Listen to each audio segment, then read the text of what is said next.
know how to do market research for your business, you may not know how to take that research and turn it into a compelling, impactful, and profitable messaging strategy. In this video, I'm going to let you behind the scenes into our signature research process and give you 3 super stealthy ways to get into your audience's brain, to know what to actually look for, and then how to use it to translate it into high converting copy. Hi, I'm Brittany McBean. I am a launch strategist and copywriter, and I specialize in messaging that deeply connects with the audience because it came straight out of their head. I run a copywriting micro agency, and we write 7-figure funnels and launches for advanced stage entrepreneurs. So come on in, and I'm going to give you the secret sauce to our copy. Don't forget to subscribe so that you get the behind the scenes tips and tricks that I'm sharing every single week straight to your inbox.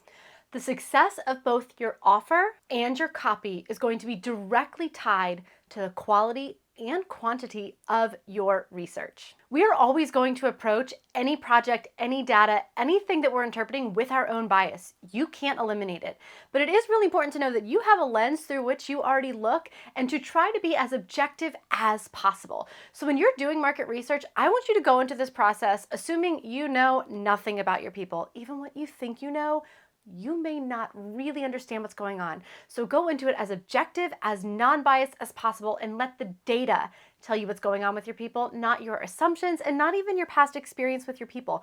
That matters, but it's not where we start. Before you write a word of copy, I want you to assume that you know nothing about the problem that you solve, the solution your students get, and the outcome they're actively wanting and needing. Challenges they're struggling with, their hesitations, anxieties, objections.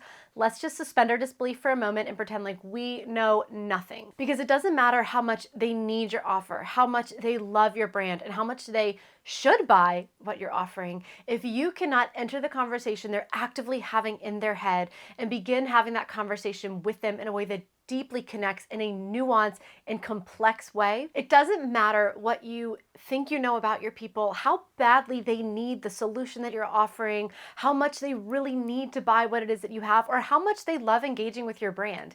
If you cannot enter into the conversation they're actively having in their head in a nuanced and complex way, you're going to struggle to connect with them, which means you're going to struggle to convert.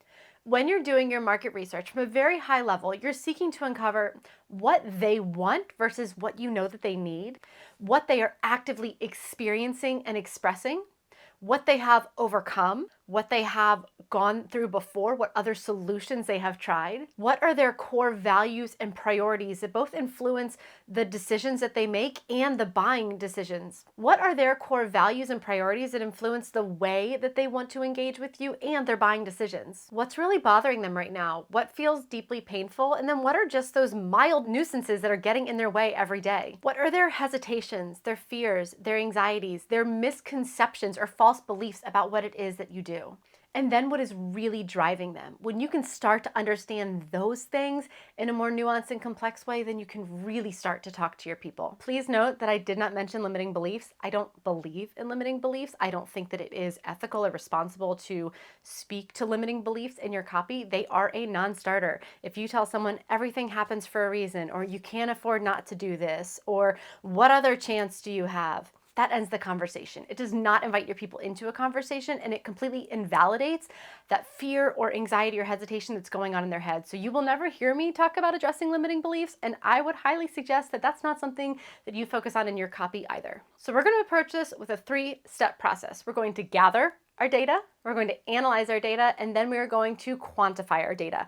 I'm going to teach you how to gather your data, and then I'm going to hop into my computer and show you how I analyze and quantify my data. So there are 3 main ways that we're going to start to gather information. The 3 ways that we use in our signature process is data mining, or casually and very legally creeping on your people on the internet, interviewing people, so a one-on-one interaction, and survey. So let me break down what those mean. So when you're doing your data mining or your creeping, you are understanding and studying your cold audience, people who are not in your world, who are not on your list, who are not in your Facebook group, not in your warm audience, but are having the conversation around what it is that you do and the problem that you solve. This is where you start to understand just what's going on in their head. What understandings do they have based on other people in the market that have been speaking to this problem? What are your competitors saying? What level of awareness do they have, your readers, as a result of your competitors? And you can kind of start to find your place in the market. I don't think it's super valuable to spend a ton of time doing a competitor analysis simply because I would much rather figure out what I believe, what I advocate for, what I want to say, rather than figuring out what somebody else is saying. But it can help you identify those gaps or those things that you strongly disagree with that you now know there is a place in the market for this conversation. So when you're doing your data mining, you're going to be diving into Facebook groups, Reddit forums, Amazon book or product reviews, podcast reviews, blog comments, YouTube comments, and even Instagram comments. What you're looking for are the challenges people are having, the problems they are expressing, the questions they have, maybe why they bought something, what they loved about something, what they didn't like about something. You're going to gain a ton of information just reading Amazon reviews when people say, I bought this because blank. I was hoping to find blank. I loved that I learned blank, or I hated blank. There wasn't enough information. You're going to learn a lot about what you can be focusing on and the features in your offer and how you can position your offer just by understanding how other people have experienced other offers and solutions out there. What you're going to be doing is simply copy and pasting into a spreadsheet that I'm going to show you, so you don't have to worry about that right now, but you're literally just gathering the conversations in their words. You can start to find really interesting ways of expressing something that might turn into copy, but really you just want to be able to grab these different conversations and put them in buckets. And here's a hot tip: the less someone thinks someone is looking at their comment, the more genuine and honest it's going to be. So there is gold in blog comments and YouTube questions. This is where people are like, no one else is reading this, but I want to put this out there. Obviously, we only want to be accessing things that we have access to, that we are places where we are allowed to be in, places that have public information. This isn't about hacking anything. This is about going into the groups or the conversations that contain the people who you are most likely to work with, your ideal client, your ideal avatar, whatever you want to call it, and having conversations around the problem that you solve. Now, when we interview people, we are literally having a one-on-one conversation. We just do about 30 minutes, short and quick, super low key, super casual. The interviewee doesn't need to bring anything to the table. And I am interviewing both my clients' buyers and non-buyers. I want to hear people at all different spectrums and all different parts of their buying journey. You primarily want to be interviewing people who you think are ideal or perfect for your offer, but it can also be really helpful to interview someone, you wouldn't tell them this, but someone who maybe is really not right for your offer, or maybe didn't have a great experience inside your program, so that you can learn more about who you are not speaking to, what messaging they saw that made them jump in, and what messaging maybe you could change so that you're not attracting more of those people. In these conversations, you're really able to get that qualitative data. You're really able to start understanding the emotion and the nuance of what's going on in their life. You're going to listen for stories that they have. You're going to watch their body language, look for the emotion, look for what really matters to them. What little things do they keep bringing up over and over again? When you can get that slice of life perspective from talking to those people and then start to see those patterns among all the different people that you talk to, you're really going to have some compelling information to put both into your copy and your messaging. You don't have to interview a ton of people. We do about 6 to 8 interviews for our clients, but I'm also getting paid to do that, and that is my full-time job. We do that all day, every day. If you can even interview 3 people, whether they are buyers or non-buyers or just people in your audience for your offer or your brand, you're going to have so much valuable insight that you probably wouldn't have if you were just sitting in front of your computer trying to come up with the messaging from scratch. I think it's important to go into these interviews without a strict script. You really want to do way more listening than talking. You can just ask questions like, tell me more about that. It sounds like you're experiencing blank, and just reflecting back to them what they just said, they're going to keep talking. That's what you want. You want them to keep talking. Sit in uncomfortable silence. If they stop talking, count to 4, because if they jump in, what comes next will be some of the most important information that you can possibly gather.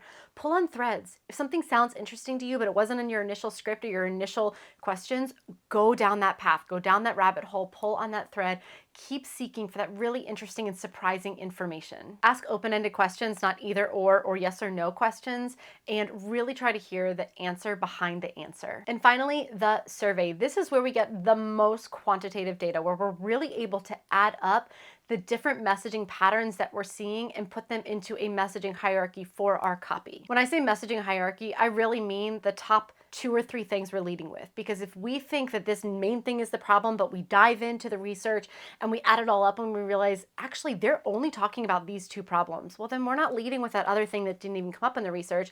We're leading with these top 2 things, and then also maybe addressing 3, 4, and 5, just to make sure that they know that we're really seeing them. But we are definitely leading with the things that have the highest tally marks next to them so that we are meeting them where they are. Surveys will give you qualitative and quantitative information, but that quantitative numerical data that I get out of the survey is invaluable. We literally put our messaging in pie charts for our clients. They are able to clearly see where people are, what they're actively expressing, what hesitations or fears they have, what they are wanting, what they want to include in the solution, what outcome they're looking for, what problem they're having. You can look at a pie chart and see what is going on with them. And when you have that, it is so much easier to start writing your copy. You want to ask multiple choice questions to segment out your people. If you don't need to segment them, then you don't need to have multiple choice questions. But if it would be helpful for you to know age range or their business revenue or their experience in this field or whatever it is, where you can easily just sort them by number and have that chunk of people so that you can look at the data from that one chunk of people,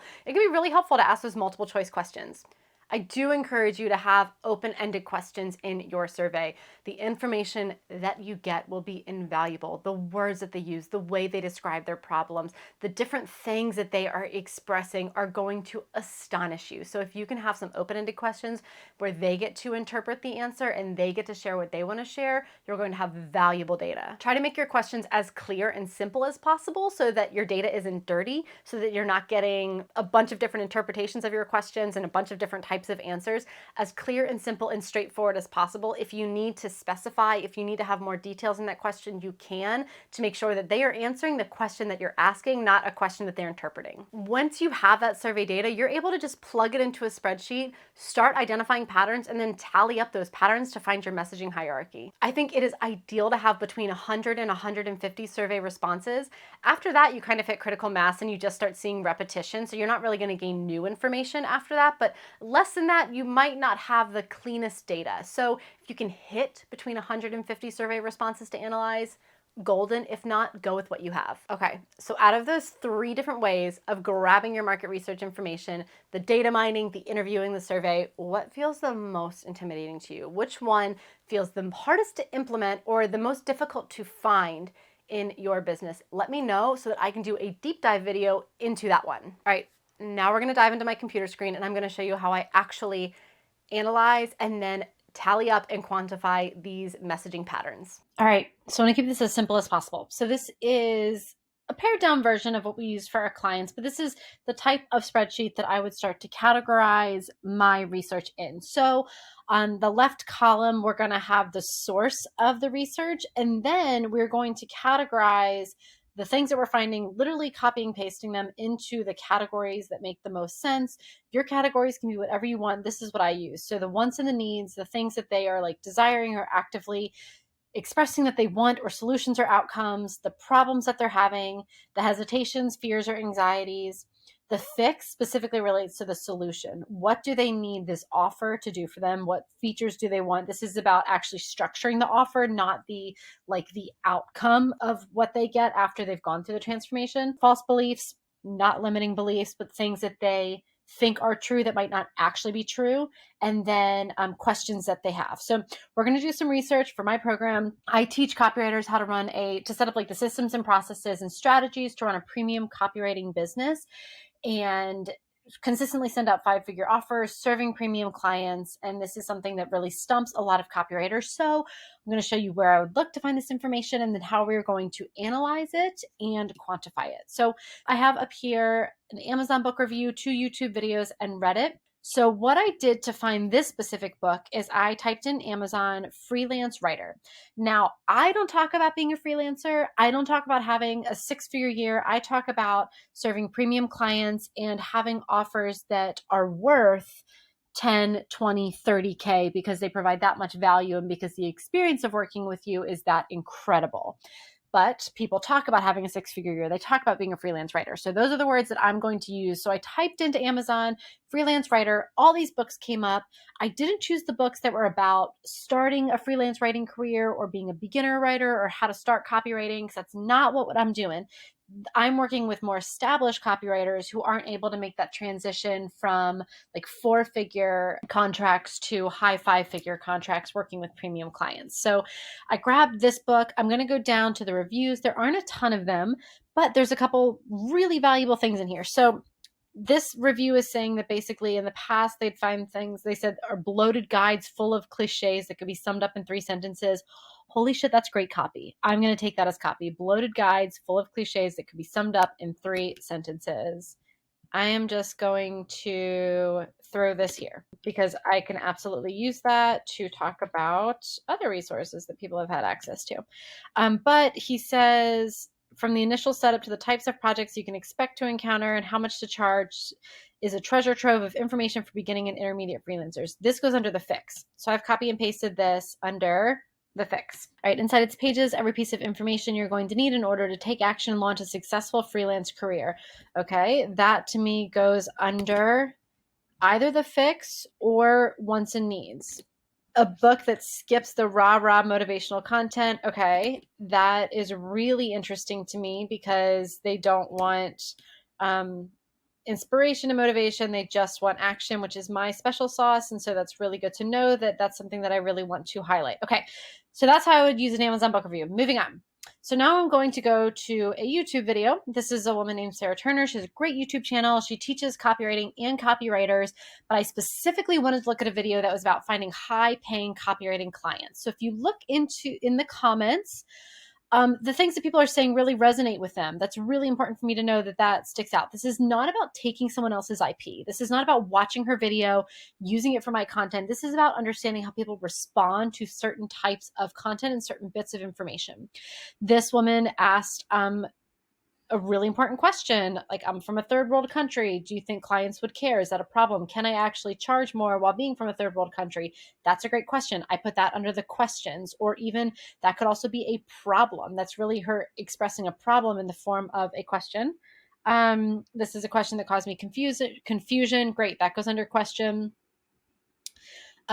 Could you do a video on cold emailing techniques? That's a question. What niches are profitable in 2020? I would actually maybe put that under a problem of I can't find a profitable niche, right? It's kind of interesting when you think about how this all positions in terms of messaging. There isn't a right answer at all. So this is how I would use this. Can you give advice on the current climate in terms of finding clients? That's really interesting. That's a problem.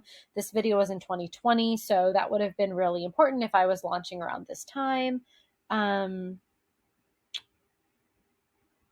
Yep. Okay, great. So you understand how I would use this. Let's go to another one. This is another copywriting mentor, and specifically a video on, her name is Alex Catoni, specifically on how to build a 6-figure copywriting business in 2022. Again, I'm not stealing her content. I'm not even looking at her video right now. I'm looking at how people are responding. This is really interesting. This happened in the comments of a comment.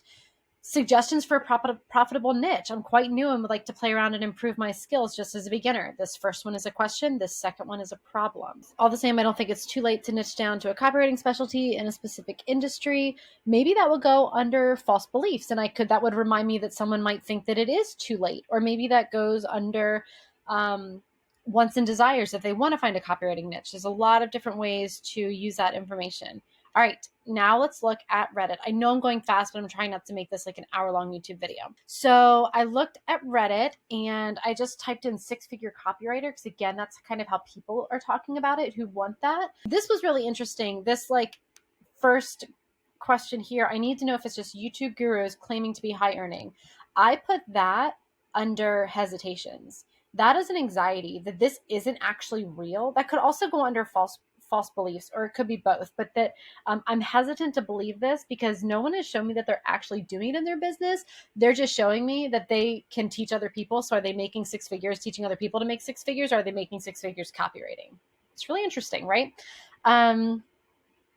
Going down, do you freelance? That I think can go under even false beliefs because they're asking it in the context of someone working in-house. So can you even make this freelancing, or can you only make it in-house? There is another really interesting one here that I'm not seeing, but I'll show you where I copy and pasted it.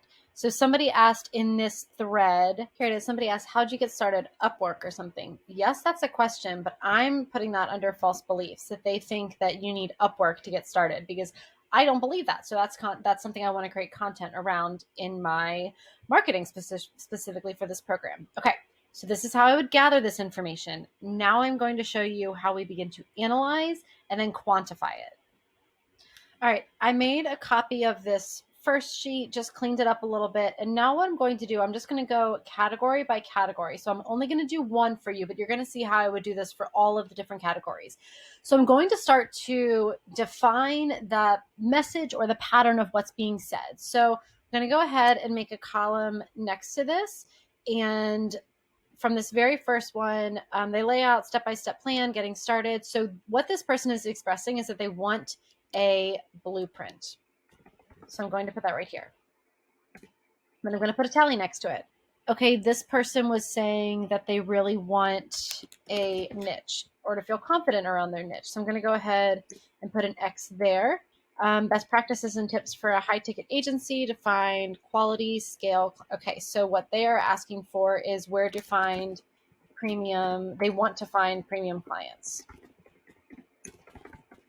So that is there. Okay. Where to find the right clients to pitch to. That's finding clients. All right. I'm going to go ahead and change this and make sure that it says find, because it is about that lead gen. It is about finding them. Lead gen, where do I find clients that need my services? Where does my ICA hang out? I don't know where they are. Okay. They want to find premium clients. Systems. That's another one. Really important. So what they're asking is not lead gen, is not about finding that person. This actually sounds like they're asking for a specific system. I'm going to highlight this because this is really interesting, but they're asking for a system to get people on an interview. Okay, so I would keep doing this down all of my categories and through all of the answers. Obviously, the more answers you get, the more data you're going to get. But let me show you what this looks like when we now quantify it. Okay, obviously this is a very small sample size, but I'm literally just going to tally up my X's. So we have 1, 1, 4, and 2.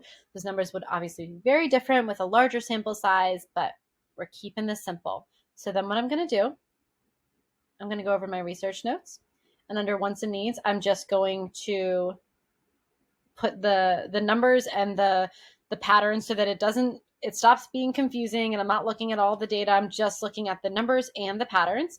And then all I'm going to do is turn this into a pie chart.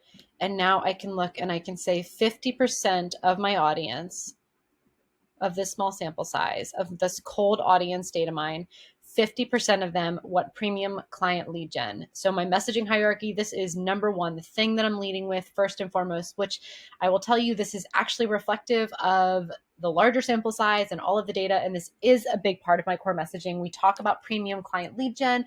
And you know what? That's not the most important thing in building a premium copywriting business, but that is the thing that people actively want and need the most. They think that they need.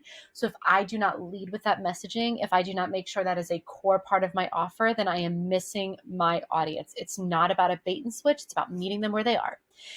What they actually do need are systems. But that's reflected. That's number 2 in the messaging hierarchy. So it's a huge part of my messaging as well, right? Okay, you can do this with your surveys. You can do this with interviews. I wouldn't do this as much. I think that you can analyze those just by looking at the transcripts. But surveys, cold audience data mining, all you have to do is collect the data, categorize the data, then identify the patterns, tally it up, and just look at what's going on with your audience. It's so much easier to write copy from this place than just looking and saying, whoa, these are all the things people are saying, right? Put the things that are really interesting in the interesting copy that you can use in your marketing, but this is where you figure out your messaging hierarchy. This is where your messaging comes from. Okay, that may seem like a lot, or that might have felt really helpful. You do not have to do all of this or even any of this. If you can find one thing out of the video today, one thing to try differently, whether it is that data mining, whether it is the interview, whether it is a survey, and just try one thing before you launch your next offer, before you optimize your next funnel, before you write your website and gather that information, the copy that comes out of that, the messaging that comes out of that is going to be so much more impactful and profitable than anything that you would write without that research. And because I know interviews and surveys can be pretty intimidating, I have a free gift for you. So if you want to download my survey template and an interview outline, it's not a complete script, but it is an outline for an interview, so you just feel more confident going into those market research strategies, go ahead and grab that link in the bottom. It's completely free. It's yours. This is exactly what we do in our business for our clients, and you can completely take it and adapt it for your business. Don't forget to let me know which research technique or strategy you want a deeper dive into, you want more information on, and you just need to feel a little bit more confident before you move forward doing that in your business. Make sure that you give this video the thumbs up if it was helpful, and subscribe so that you can get that deeper dive once we do it. All right, I'll see you in the next video.